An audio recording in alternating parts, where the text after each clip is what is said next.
برطانیہ نے پاکستان کے لیے سفری شرائط نرم کر دی، نئی ایڈوائزری جاری کر دی گئی۔ برطانوی ہائی کمیشن کے مطابق پاکستان میں امن و امان بہتر سفر کے لیے محفوظ ملک ہے، برطانوی شہری سفر کر سکتے ہیں۔ برطانوی ہائی کمشنر کا کہنا ہے پاکستان نے 5 سال میں امن کے لیے انتھک کاوشیں کی، فیصلہ سیاحت کو فروغ دینے کے لیے اہم ہے۔ فردوس عاشق ایوان کی برطانوی ہائی کمشنر سے گفتگو۔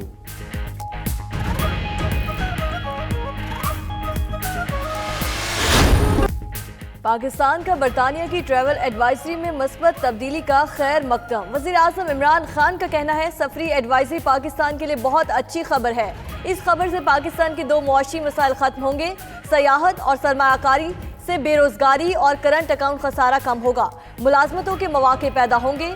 شاہ محمود قریشی کہتے ہیں تبدیلی کا کریڈٹ پوری قوم اور فوج کو جاتا ہے۔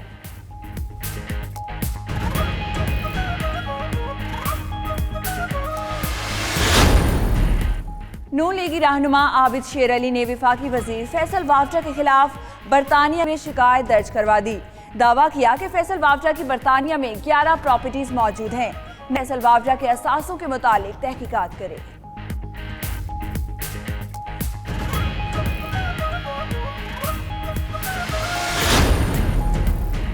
پنجاب میں تبدیلی کے لیے شہباز شریف سرگرم، نون لیگ کے صدر نے اہم پارٹی رہنماؤں کو مشاورت کے لیے برطانیہ بلا لیا۔ خواجہ آصف، خرم دستگیر، پرویز رشید، مریم اورنگزیب سمیت اہم رہنما آئندہ چند روز میں برطانیہ جائیں گے۔ خفیہ اجلاس لندن کی بجائے برمنگھم میں ہوگا۔ مولانا ثناء اللہ صاحب کے بارے میں انہوں نے گفتگو کی، وہ انتہائی تضحیک امیز تھی۔ عمران خان صاحب کو ہوش کے ناخن لینے چاہیے۔ عمران خان صاحب نے جو ان کے بارے میں الفاظ استعمال کیے، میں نہیں چاہتا کہ کوئی اور عمران خان صاحب کو اس طرح کے الفاظ سے وہ ان کو پکارے۔ شہباز شریف وزیر اعظم کی رانا ثناء اللہ کے بارے میں ناشائستہ گفتگو پر نالا، کہتے ہیں نہیں چاہتے کوئی عمران خان کے لیے ویسے ہی الفاظ استعمال کرے۔ مزید کہا نواز شریف کا علاج جاری ہے، ڈاکٹرز نے پھر معائنہ کیا۔ حسین نواز بولے نواز شریف کا بائی پاس خارج از امکان ہے، اگلے ہفتے اسپتال داخل کرایا جائے گا، اینجیوگرام کے ذریعے دل کی بند شریانوں کا جائزہ لیا جائے گا۔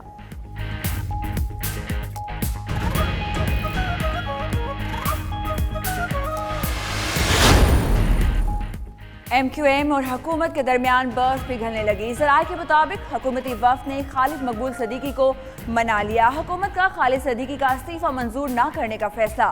اسلام آباد میں متحدہ وفد کی جہانگیر ترین کے گھر آمد، پرویز خٹک بھی ملاقات میں موجود تھے۔ حکومت اتحاد میں واپسی اور کراچی پیکج پر تفصیلی بات چیت ہوئی۔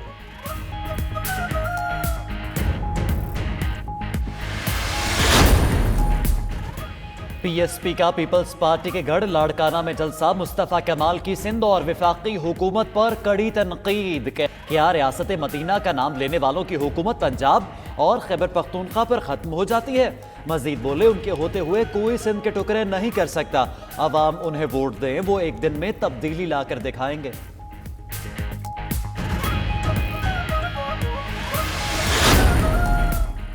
Army chief general Qamar Javed Bajwa سے جاپانی سینئر نائب وزیر خارجہ کی ملاقات، علاقائی سلامتی، دو طرفہ تعاون اور باہمی دلچسپی کے امور پر تبادلہ خیال۔ جاپانی وزیر نے کہا خطے میں کشیدگی روکنے کے لیے پاکستان کا کردار قابل قدر ہے۔ ادھر آرمی چیف کا قومی ریڈیو ٹیلی مواصلات کارپوریشن ہری پور کا دورہ، جدید ترین electronic ground surveillance testing laboratory کا افتتاح کیا۔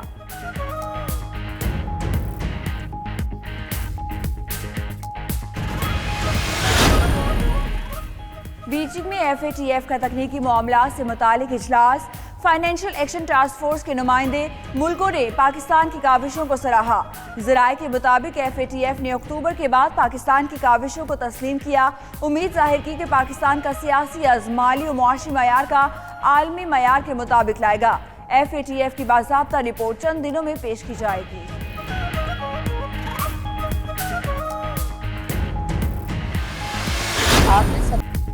پہلا T20 جیت لیا، شاہینوں کی نظریں اب سیریز پر۔ پاکستان اور بنگلہ دیش کے درمیان دوسرا T20 آج کھیلا جائے گا۔ پاکستان نے پہلا T20 5 وکٹ سے اپنے نام کیا۔ شعیب ملک کا شاندار کم بیک، ناقابل شکست 58 رنز بنا کر مین آف دا میچ قرار پائے۔ پہلا میچ کھیلنے والے احسان علی کی پراعتماد بیٹنگ، قیمتی 36 رنز بنائے۔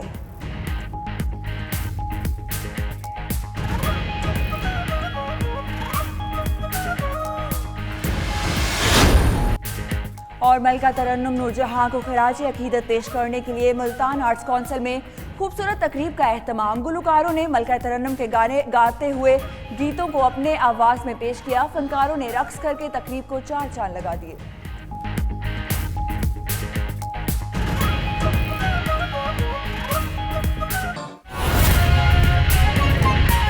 آپ کو براہ راست لیے چلیں گے، مصطفیٰ کمال اس وقت خطاب کر رہے ہیں کہ ہم سندھ کے دو ٹکڑے کریں گے۔ مہاجر نہیں چاہتا، میں مہاجر ہوں، نہیں چاہتا مہاجر ایک رہنا چاہتا ہے۔ مہاجر اپنے بھائیوں کے ساتھ مل کر سب کی خدمت کرنا چاہتا ہے۔ مہاجر کے آباء و اجداد نے اس پاکستان کو اللہ کے نام پر مسلمانوں کے لیے اور یہاں پر رہنے والی اقلیتوں کے لیے حاصل کیا تھا، اور اس نعرے کے بعد سندھ کے حکمران ہمارے سندھی بھائیوں کے پاس آ کر یہ نعرہ دکھاتے ہیں کہ دیکھو یہ اردو بولنے والے سندھ کو ٹکڑے کرنا چاہتے ہیں۔ ان کو پتا ہوتا ہے کہ یہ نہیں ہوگا، کبھی بھی نہیں ہوگا، لیکن سندھ کے حکمران اپنی ناکامیوں کو، اپنی نااہلیوں کو، اپنی کرپشن کو چھپانے کے لیے معصوم میرے سندھی بھائیوں کو جھوٹ بولتے ہیں۔ اے میرے سندھی بھائیوں، اے سندھ کے میرے بھائیوں، میری بہنوں، میرے بزرگوں، نوجوانوں، جب تک مصطفیٰ کمال اور اس کا ایک ایک کارکن زندہ ہے، سندھ کو کوئی بھی بری نظر ڈال نہیں سکتا۔ جب تک پی ایس پی زندہ ہے، سندھ پر کوئی بری نظر نہیں ڈال سکتا۔ میں آج سے تقریباً 1 سال پہلے مہاجروں کے گڑھ لطیف آباد حیدرآباد میں کھڑے ہو کر میں اعلان کر چکا ہوں کہ اے میرے سندھی بھائیوں، تم میری اور میری نسلوں کے لیے انصار کا درجہ رکھتے ہو، تم مدینے کے انصار کی طرح ہو۔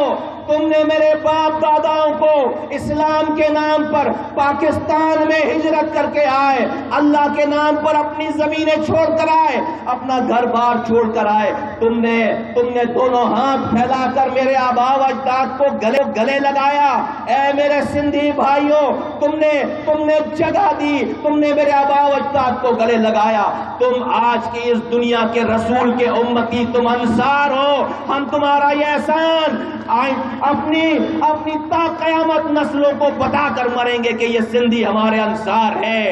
ان کا درجہ، ان کا رتبہ ہم سے کوئی کم نہیں کر سکتا۔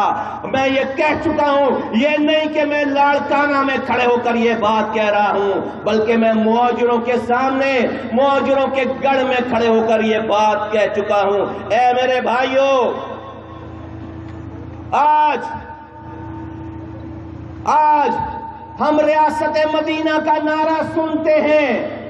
میں میڈیا کے بھائیوں سے، میڈیا چینل سے ریکویسٹ کروں گا کہ میری یہ بات ضرور دکھائیں اور بار بار دکھائیں، تاکہ ریاست مدینہ کا نام لینے والوں کے کانوں میں میری آواز جائے۔ جو میں بات کرنے جا رہا ہوں اس کو بار بار دکھائیں، تاکہ وقت کے حکمرانوں کو میری آواز جائے۔ اے ریاست مدینہ کا نام لینے والوں، اے ریاست مدینہ، پاکستان کو ریاست مدینہ بنانے والوں، دعویٰ کرنے والوں،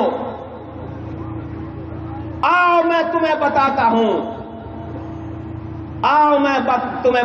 ہوں کہ ریاست مدینہ کے جو بانی تھے، آقا دو جہاں حضرت محمد مصطفیٰ صلی اللہ علیہ وآلہ وسلم، جو خاتم النبیین، کائنات کے مالک، جن کے لیے دنیا بنائی گئی، خاتم النبیین حضرت محمد مصطفیٰ صلی اللہ علیہ وآلہ وسلم، جو ریاست مدینہ بنانے والے تھے، آؤ میں تمہیں ان کی 2 باتیں بتاتا ہوں، شاید تمہیں ہوش آ جائے۔ اے حکمرانوں، اے عمران خان، اے اس کے حکمرانوں کے لوگوں اور سارے حکمرانوں، میرے آقا دو جہاں حضرت محمد مصطفیٰ صلی اللہ علیہ وآلہ وسلم نے فرمایا دو باتوں کا ذکر کروں گا. میرے ساتھی یہ بات سن چکے ہیں لیکن آج میں اس کو دوسرے انداز میں بتانا چاہتا ہوں. صرف ریاست مدینہ کا نعرہ لگانے والوں کو، اے ریاست مدینہ کا نعرہ لگانے والوں، آقا دو جہاں حضرت محمد مصطفیٰ صلی اللہ علیہ وسلم نے فرمایا